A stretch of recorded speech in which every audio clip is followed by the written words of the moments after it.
guys, so it's me again, Sebastian J. So for today's vlog, ayan. So kakaligo ko lang, ayan. So medyo numipis na yung buhok ko, pero ayan, basa-basa pa rin siya. O diba, basa. Kakagaling ko pa lang maligo. Alright. Kalimutan ko yan sa aking salamin. Papakita ko sa inyo kung maganda ba siya or hindi. Tchanan! Eto. So ayan, meron. O ano pa hinihintay nyo? Lego.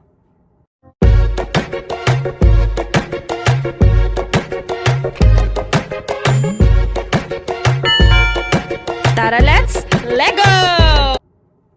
So, ayan nga, eto siya. So, may on and off, high, low, off siya. So, pwede siyang pang blower, pwede rin siyang pang curl, pwede siyang pang curve ng hair sa baba. Okay. So, ano pang hinihintay nyo? Try natin ang cool, low. Try natin ang low. Ayan. Low ko siya nilagay. So, ayan. Mainit na din ito. Ay! Mainit. So, try natin ito muna ko. So, cool. So, nilagyan ko pala ng concept. Conditioner. Ayan natin ito madaling natuloy. So, hindi siya nabuhin. Kasi meron siya conditioner. So, maganda kapag maganito ka ng conditioner. Ang maganda, binoblower mo yung hair mo lagi. Huwag mo siyang ipon ng basa. Kasi yung kaya patang kinakas mo.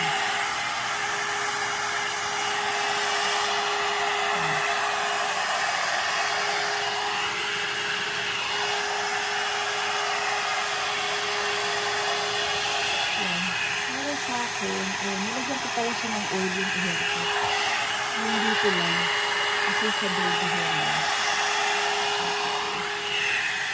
At can you see, ayan. Ano iba?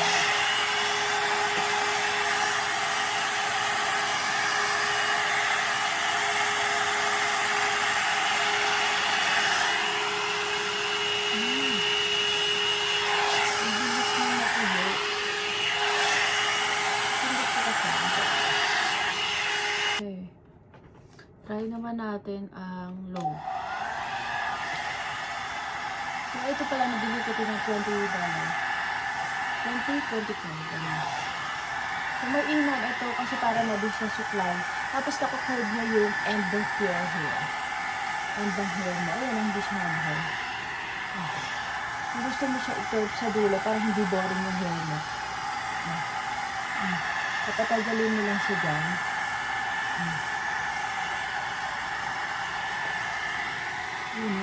Diba? Na-curve siya. Haha. Ang ganda, no?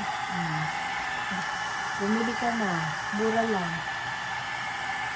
Ayan. Nakakaganda mo. Para sa date mo.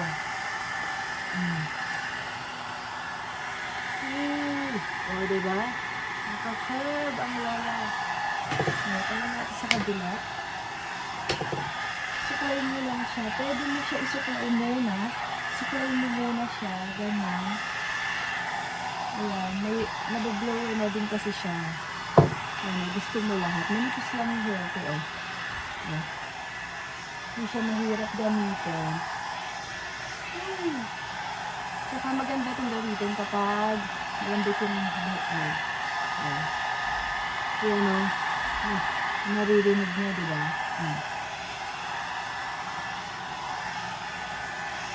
Try natin i-curve ko.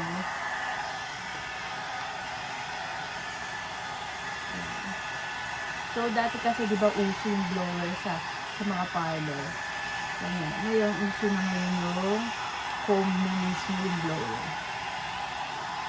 Yan o, kumakurve siya, diba? Sunod. Sunod ang blower mo. Try natin. Ang murang-mura lang to. Hindi ka ba naboboring sa hair mo? Puro straight, ganyan. Try mo naman to. Try nyo maganito. Ito mura lang. At saka ang dami nang nagagawa. Una muna, papatuloyin mo yung hair mo. Diba? And then, and after that, pwede mo siyang gawing pangkulot. Pwede mo siyang ipang-curd. Ganyan. Basta bibigyan mo lang siya ng time. Papatuloyin mo yung hair mo. Kasi actually, hindi pa ito yung hair ko. Mula dito sa taas. Inaano ko lang yung baba.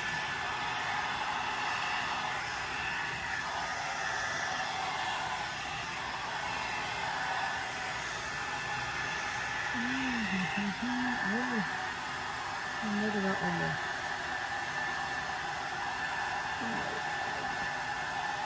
Ay, ito. Kasi ba, nararamdaman ko na ba't ano siya, tuyong-tuyong. Tapos, tatry ko yung naka-curve siya. Kailangan lang, papatagalin mo siya sa ilalim. So, halimbawa, ayan lang. Straight lang siya. Straight. So, just try natin na i-curve natin.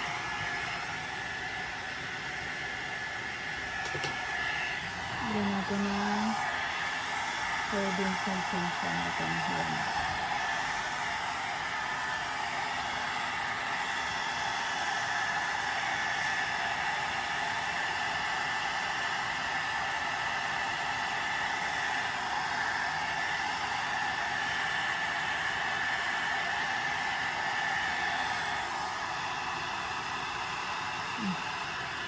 Ay, hindi kita kasi dyan.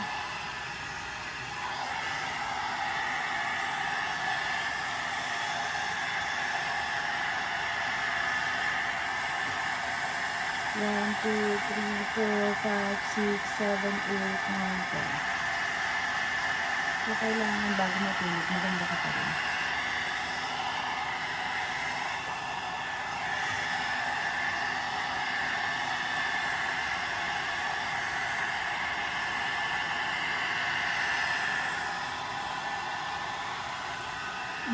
Diba? Nakita niyo? Oo ha? Pag gusto niya, maka-curve siya.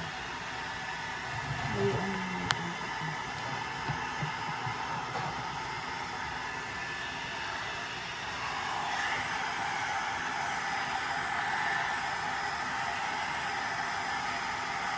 Curve talaga nito.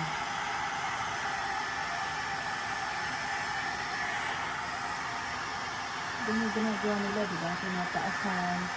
Tapos, pinaka-curve.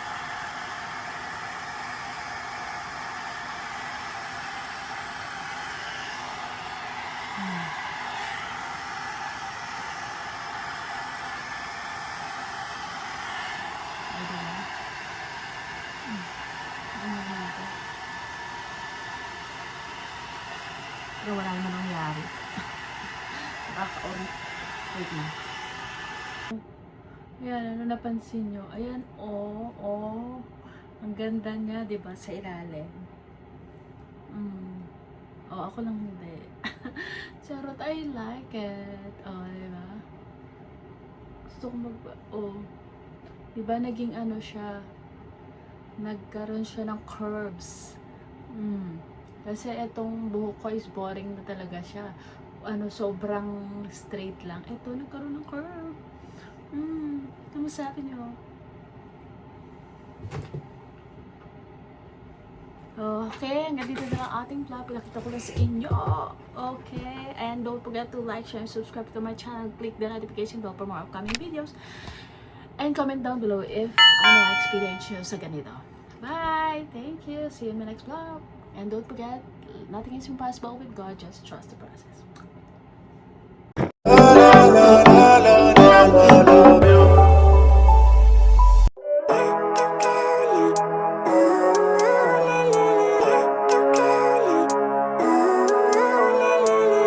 Living life, every day, late at night, not okay. All I want, and I pray